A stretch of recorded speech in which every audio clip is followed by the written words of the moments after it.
আকাশবাণী শিলচর আঞ্চলিক সংবাদ পড়ছি পঞ্চতপা চৌধুরী। আজকের বিশেষ বিশেষ খবর হল, দুদিনের সফরসূচিতে ভুটানে উপস্থিত প্রধানমন্ত্রী নরেন্দ্র মোদীকে দেশটির সর্বোচ্চ অসামরিক সম্মান অর্ডার অব দ্য ড্রুগ গ্যালপো প্রদান, আসামে প্রথম পর্যায়ে 5টি আসনে অনুষ্ঠেয় নির্বাচনের জন্য ব্যয় পর্যবেক্ষক উপস্থিত, লোকসভা নির্বাচনের জন্য রাজ্যে রাজনৈতিক দলের প্রচার অভিযান অব্যাহত এবং সমগ্র বিশ্বে পানীয় জলের গুরুত্ব সম্পর্কে সচেতনতা সৃষ্টির উদ্দেশ্যে আজ রাজ্যের সঙ্গে বরাক উপত্যকায়ও বিশ্ব জল দিবস পালন। এবারে বিস্তারিত খবর। দুদিনের সফরসূচিতে ভুটানে উপস্থিত প্রধানমন্ত্রী নরেন্দ্র মোদীকে আজ ওই দেশের প্রধানমন্ত্রী সারিং টাকবে এক আড়ম্বরপূর্ণ অনুষ্ঠানের মাধ্যমে স্বাগত জানান। প্রধানমন্ত্রী শ্রী মোদীকে ভুটানের সর্বোচ্চ অসামরিক সম্মান অর্ডার অব দ্য ড্রুগ গ্যালপো প্রদান করা হয়। ভারত ভুটান দ্বিপাক্ষিক সম্পর্কের ক্ষেত্রে অসামান্য অবদানের স্বীকৃতিস্বরূপ ভুটানের রাজা প্রধানমন্ত্রী মোদীকে এই সম্মান প্রদান করেন। থিম্পুতে প্রধানমন্ত্রী নরেন্দ্র মোদী ও ভুটানের প্রধানমন্ত্রী সেরিং টকবের উপস্থিতিতে উভয় দেশের মধ্যে সম্পর্ক অধিক শক্তিশালী করার জন্য পেট্রোলিয়াম ও তেল সরবরাহ, শক্তি, দক্ষতা, ক্রীড়া, যুবাদের মধ্যে সহযোগিতা, ঔষধজাত সামগ্রীর পরীক্ষা সম্পর্কিত বেশ কয়েকটি চুক্তি স্বাক্ষর করা হয়। উভয় নেতা দ্বিপাক্ষিক সম্পর্ক পর্যালোচনা করে বহুমুখী অংশীদারিত্ব অধিক শক্তিশালী করার জন্য প্রতিশ্রুতি দেন। আসামে প্রথম পর্যায়ে 5টি আসনের জন্য অনুষ্ঠেয় লোকসভা নির্বাচনের জন্য আয় ব্যয়ের হিসেব রাখার দায়িত্বপ্রাপ্ত ব্যয় পর্যবেক্ষক আজ রাজ্যে এসেছেন। প্রথম পর্যায়ে ভোট হতে যাওয়া লোকসভা কেন্দ্রগুলিতে ব্যয় পর্যবেক্ষক প্রার্থীদের ব্যয়ের গতি প্রকৃতি পর্যবেক্ষণ করবেন এবং সাধারণ ভোটারদের সঙ্গে মিলিত হবেন। এছাড়া জেলা প্রশাসনের দ্বারা নিয়োজিত পর্যবেক্ষক দল এবং ফ্লাইং স্কোয়াডের সঙ্গেও ব্যয় পর্যবেক্ষক আলোচনায় মিলিত হবেন। এদিকে নির্বাচন সংক্রান্ত সাধারণ পর্যবেক্ষক আগামী 26শে মার্চ রাজ্যের প্রথম পর্যায়ে নির্বাচন আয়োজন করা জেলাগুলিতে আসছেন। আসামে প্রথম পর্যায়ে আগামী 19শে এপ্রিল অনুষ্ঠেয় লোকসভা নির্বাচনের জন্য সবকটি রাজনৈতিক দল ব্যাপক প্রচার অভিযান আরম্ভ করেছে। কেন্দ্রীয় মন্ত্রী তথা রাজ্যের প্রাক্তন মুখ্যমন্ত্রী এবং ডিব্রুগড় লোকসভা আসনের বিজেপি প্রার্থী সর্বানন্দ সোনোয়াল, কাজিরাঙ্গা কেন্দ্রের প্রার্থী বর্তমান কেন্দ্রীয় মন্ত্রী ও বিজেপি প্রার্থী, দরং ওদালগুড়ি কেন্দ্রের কংগ্রেস প্রার্থী মাধব রাজবংশী, ডিব্রুগড় লোকসভা আসনের বিরোধী ঐক্যমঞ্চের সমর্থিত প্রার্থী লুরিনজ্যোতি গগৈ আজ নির্বাচনী প্রচার চালিয়েছেন। শ্রী সোনোয়াল নাহারকাটিয়াতে একটি দলীয় সভায় বিজেপি কর্মকর্তাদের সঙ্গে মত বিনিময় করেন। এদিকে বিজেপি প্রার্থী শ্রী তাসার হয়ে রাজ্যের মন্ত্রী অজন্তা নিয়োগ গোলাঘাট জেলার মেরাপানিতে নির্বাচনী সভায় অংশগ্রহণ করেন। শ্রী তাসা আগামী 27শে মার্চ মনোনয়নপত্র দাখিল করবেন বলে শ্রীমতী নিয়োগ জানিয়েছেন। দরং ওদালগুড়ি কেন্দ্রের কংগ্রেস প্রার্থী মাধব রাজবংশী ওদালগুড়িতে নির্বাচনী প্রচারে অংশ নেন। এছাড়া ডিব্রুগড় আসনের বিরোধী ঐক্যমঞ্চের প্রার্থী অসম জাতীয় পরিষদের লুরিনজ্যোতি গগৈ আজ তিনসুকিয়া জেলায় নির্বাচনী প্রচারে অংশ নেন। এদিকে 19শে এপ্রিল অনুষ্ঠেয় প্রথম পর্যায়ে নির্বাচনের জন্য শোনিতপুর লোকসভা আসনের কংগ্রেস প্রার্থী প্রেমলাল গঞ্জু আজ মনোনয়নপত্র দাখিল করেছেন। মনোনয়নপত্র দাখিলের সময় আসাম প্রদেশ কংগ্রেস কমিটির সভাপতি ভূপেন বরা এবং প্রবীণ কংগ্রেস নেতা রকিবুল হোসেন তার সঙ্গে ছিলেন। জোরহাট আসনের বিজেপি প্রার্থী তপন গগৈ আজ টিয়ক মণ্ডলের উদ্যোগে জাঁজিমুখে একটি নির্বাচনী সভায় যোগ দেন। অন্যদিকে রাজ্যের শিক্ষামন্ত্রী ডাক্তার রনোজ পেগু আজ গোলাঘাট জেলার বোকাখাটে মিসিং জনগোষ্ঠীর সংগঠনের প্রতিনিধিদের সঙ্গে লোকসভা নির্বাচন সম্পর্কে আলোচনায় মিলিত হন। ধুবড়ী লোকসভা আসনের অসম গণপরিষদ প্রার্থী জাভেদ ইসলাম আজ বিলাসীপাড়ায় নির্বাচনী প্রচারে অংশগ্রহণ করেন। করিমগঞ্জ লোকসভা আসনে নির্বাচনের জন্য প্রচার অভিযান শুরু হয়েছে। এই আসনে বিজেপি, কংগ্রেস ও এআইইউডিএফ দলের পক্ষ থেকে প্রচার চালানো হচ্ছে। ভারতীয় জনতা পার্টির প্রার্থী কৃপানাথ মালা আজ হাইলাকান্দি জেলার আলগাপুর ও রাঙ্গাউটি সহ বিভিন্ন এলাকায় প্রচার অভিযানে অংশগ্রহণ করেন। পরে সাংবাদিকদের সঙ্গে কথা বলতে গিয়ে বিজেপি প্রার্থী শ্রী মালা জানান যে প্রধানমন্ত্রী নরেন্দ্র মোদীর উন্নয়নমূলক প্রকল্পের সুফল সব সম্প্রদায়ের মানুষ লাভ করেছেন। হাইলাকান্দি জেলা প্রশাসন সূত্রে জানানো হয়েছে যে জেলার 2টি বিধানসভা কেন্দ্রে 6টি সম্পূর্ণ মহিলা পরিচালিত ভোট গ্রহণ কেন্দ্র খোলা হচ্ছে। হাইলাকান্দির অতিরিক্ত জেলা আয়ুক্ত তথা পার্সোনাল সেলের দায়িত্বপ্রাপ্ত আধিকারিক ত্রিদীপ রায় এক বিজ্ঞপ্তিতে জানিয়েছেন যে জেলার 2টি বিধানসভা কেন্দ্রে মহিলা ভোট গ্রহণ কেন্দ্র স্থাপনের জন্য উপযুক্ত স্থান চিহ্নিত করা হয়েছে। মহিলা পরিচালিত ভোট গ্রহণ কেন্দ্রগুলি হচ্ছে হাইলাকান্দি বিধানসভা কেন্দ্রের ইন্দ্রকুমারী গার্লস উচ্চতর মাধ্যমিক বিদ্যালয়ের 1, 2, 3 এবং 4 নম্বর কক্ষ এবং আলগাপুর বিধানসভা কেন্দ্রের প্রেমলোচন উচ্চতর মাধ্যমিক বিদ্যালয়ের 1 নম্বর এবং 2 নম্বর কক্ষ। উল্লেখ্য, লিঙ্গ সাম্য নিশ্চিতকরণ এবং নির্বাচনী প্রক্রিয়ায় মহিলাদের অংশগ্রহণ বৃদ্ধির লক্ষ্যে মহিলা পরিচালিত ভোট কেন্দ্রগুলি স্থাপন করা হয়েছে।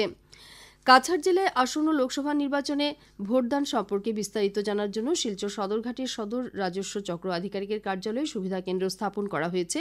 এছাড়া ভোটের কাজে যুক্ত সকল সরকারি কর্মচারী ও আধিকারিকদের পোস্টাল ব্যালটের মাধ্যমে ভোট দেবার অনুরোধ জানানো হয়েছে। কংগ্রেস দল আসন্ন লোকসভা নির্বাচনের জন্য ৫৭ জন প্রার্থীর একটি তালিকা প্রকাশ করেছে। এই তালিকা অনুসারে অরুণাচল প্রদেশের প্রাক্তন মুখ্যমন্ত্রী নাবাম টুকি অরুণাচল পশ্চিম লোকসভা আসন থেকে এবং পুদুচেরির প্রাক্তন মুখ্যমন্ত্রী বৈথলিঙ্গাম পুদুচেরি আসন থেকে প্রতিদ্বন্দ্বিতা করবেন। এদিকে লোকসভায় কংগ্রেসের দলনেতা অধীর রঞ্জন চৌধুরীকে পশ্চিমবঙ্গের বহরমপুর আসনের প্রার্থী হিসেবে তালিকায় অন্তর্ভুক্ত করা হয়েছে। রাজ্যের শিক্ষা বিভাগ নতুন শিক্ষাবর্ষ অর্থাৎ ১ এপ্রিল থেকে শিক্ষা সেতু অ্যাপের মাধ্যমে রাজ্যের শিক্ষক কর্মচারীর উপস্থিতি বাধ্যতামূলক করেছে। সমগ্র শিক্ষা আসামের মিশন সঞ্চালক ওম প্রকাশ সব জেলায় নির্দেশ জারি করে শিক্ষা সেতু অ্যাপে উপস্থিতি গ্রহণের ক্ষেত্রে কোনো ধরনের কারিগরি ত্রুটি রয়েছে কিনা তা পরীক্ষা করতে সংশ্লিষ্ট শিক্ষা আধিকারিকদের নির্দেশ দিয়েছেন। আকাশবাণী শিলচরের আঞ্চলিক সংবাদ এখন থেকে আমাদের ইউটিউব চ্যানেল এআইআর নিউজ শিলচরের মাধ্যমেও শোনা যাচ্ছে। এছাড়া আমাদের Facebook page all India radio news শিলচরের মাধ্যমেও এই সংবাদ শোনা যাবে। খবর শুনছেন আকাশবাণী শিলচর কেন্দ্র থেকে। সমগ্র বিশ্বে আজ বিশ্ব জল দিবস পালন করা হয়েছে। বিশুদ্ধ পানীয় জলের গুরুত্বকে সম্মান জানানোর উদ্দেশ্যে প্রতিবছর ২২ মার্চ বিশ্বজুড়ে এই দিবস পালন করা হয়। বিশ্ব জল দিবসে ব্যক্তি, সংস্থা ও সরকারগুলির সম্মিলিত প্রচেষ্টায় সকলের জন্য বিশুদ্ধ জল ও অনাময় ব্যবস্থার সুবিধা লাভ করার বিষয়টি সুনিশ্চিত করতে সচেতনতামূলক অনুষ্ঠান, শিক্ষামূলক কার্যসূচি ইত্যাদির আয়োজন করা হয়। এবছর বিশ্ব জল দিবসের মূল মন্ত্র হচ্ছে সমৃদ্ধি ও শান্তির জন্য জল। সমগ্র বিশ্বের সঙ্গে আসামেও আজ বিশ্ব জল দিবস উদযাপন করা হয়েছে। বিশুদ্ধ পানীয় জলের গুরুত্বকে সম্মান জানানোর উদ্দেশ্যে এবছর এই দিবস পালন করা হয়েছে। যোরহাট জনস্বাস্থ্য কারিগরি বিভাগের উদ্যোগে এবং যোরহাট কেন্দ্রীয় মহাবিদ্যালয়ের সহযোগিতায় আজ বিশ্ব জল দিবস উদযাপন করা হয়। এ উপলক্ষে অনুষ্ঠিত সভায় যোরহাট কেন্দ্রীয় মহাবিদ্যালয়ের অধ্যক্ষ ড দুলেন শইকিয়া এই দিবসের প্রাসঙ্গিকতা ব্যাখ্যা করেন। বরাক উপত্যকার ৩ জেলায়ও আজ বিশ্ব জল দিবস বিভিন্ন কার্যসূচির মাধ্যমে পালন করা হয়েছে। করিমগঞ্জ জেলার পাথারকান্দি কলেজের রসায়ন বিদ্যা বিভাগের উদ্যোগে আজ রাজবাড়ী গ্রামকে দত্তক নিয়ে বিশ্ব জল দিবস পালন করা হয়। বিশুদ্ধ পানীয় জলের প্রয়োজনীয়তার বিষয়ে সচেতনতা সৃষ্টির উদ্দেশ্যে প্লেকার্ড সহযোগে আজ এক শোভাযাত্রা বের করা হয়। পরে এই দিবস পালনের প্রাসঙ্গিকতা নিয়ে দুই অধ্যাপক ড অভিজিৎ দত্ত, ড নির্মলেন্দু দাস বিস্তারিত আলোচনা করেন। আজ এই উপলক্ষে আয়োজিত অনুষ্ঠানে পাথারকান্দি কলেজের রসায়ন বিদ্যা বিভাগের ছাত্রছাত্রী সহ স্থানীয় মহিলারা অংশগ্রহণ করেন। উল্লেখ্য ১৯৯২ সালের রিও ডি জেনেরিওতে অনুষ্ঠিত রাষ্ট্রসংঘের পরিবেশ এবং উন্নয়ন সম্মেলনে দেওয়া পরামর্শের পরই রাষ্ট্রসংঘ ১৯৯৩ সালে ২২ মার্চকে বিশ্ব জল দিবস হিসেবে নির্ধারণ করেছে। এদিকে কাছাড় ও হাইলাকান্দি জেলায়ও আজ বিশুদ্ধ পানীয় জলের প্রয়োজনীয়তার বিষয়ে সচেতনতা সৃষ্টির উদ্দেশ্যে বিভিন্ন কার্যসূচির মাধ্যমে বিশ্ব জল দিবস পালন করা হয়। সমগ্র বিশ্বের সঙ্গে আসামেও আগামীকাল বিশ্ব ধরিত্রী ঘণ্টা পালন করা হবে। পরিবেশ সুরক্ষার স্বার্থে WWF এর আহ্বান মর্মে এই ধরিত্রী ঘণ্টা পালন করা হবে। সেই অনুসারে আগামীকাল রাত ৮:৩০ থেকে ৯:৩০ পর্যন্ত জনসাধারণকে পরিমিত পরিমাণের বিদ্যুৎ ব্যবহার করার আহ্বান জানানো হয়েছে। রাজ্যের প্রতিটি জেলার সব সরকারি কার্যালয়, প্রতিষ্ঠানে অপ্রয়োজনীয় লাইট ১ ঘণ্টার জন্য বন্ধ থাকবে। এই সম্পর্কে রাজ্য সরকারের সাধারণ প্রশাসন বিভাগ প্রয়োজনীয় নির্দেশ জারি করেছে। করিমগঞ্জ জেলায় আসন্ন দোলযাত্রা ও হোলি উৎসব সুষ্ঠু ও শান্তিপূর্ণভাবে সম্পন্ন করতে জেলা ম্যাজিস্ট্রেট ফৌজদারি কার্যবিধির ১৪৪ ধারার অধীনে কিছু নিষেধাজ্ঞা জারি করেছেন। নিষেধাজ্ঞায় বলা হয়েছে যে আগামী ২৫ ও ২৬ মার্চ কোনো ব্যক্তি রঙিন তরল পদার্থ, পাউডার বা কোনো ধরনের আপত্তিকর পদার্থ, কাদা সার্বজনীন স্থানে ছড়াতে পারবে না। পাশাপাশি কোনো প্রাকৃতিক জলাশয়ে এ ধরনের রঙিন পদার্থ ধোয়া যাবে না বলে জানানো হয়েছে। পরিস্থিতির গুরুত্ব বিবেচনা করে জনসাধারণের মধ্যে শান্তি ও সম্প্রীতি অক্ষুণ্ণ রাখতে এই নিষেধাজ্ঞা জারি করা হয়েছে। হাইলাকান্দি শহরে গত মঙ্গলবার সংঘটিত হত্যাকাণ্ডের জড়িত থাকার অভিযোগে পুলিশ গত রাত্রে এক ব্যক্তিকে আটক করেছে। আমাদের সংবাদদাতা জানিয়েছেন যে ঘটনার সঙ্গে জড়িত সন্দেহে পুলিশ শিলচর থেকে একজন যুবককে আটক করলেও মূল অভিযুক্ত এখনও পলাতক বলে পুলিশ সূত্রে জানা গেছে। ভারতীয় অলিম্পিক সংস্থা প্রবীণ টেবিল টেনিস খেলোয়াড় অচিন্ত শরৎ কমলকে আসন্ন প্যারিস অলিম্পিকে ভারতীয় দলের পতাকা বাহক হিসেবে ঘোষণা করেছে। সেই সঙ্গে ভারতীয় অলিম্পিক সংস্থা অলিম্পিকে ব্রোঞ্জ পদকজয়ী তথা বেশ কয়েকবার বিশ্ব বক্সিং চ্যাম্পিয়নশিপে খেতাব অর্জন করা মেরি কমকে সেভ দ্য মিশন হিসেবে ঘোষণা করেছে।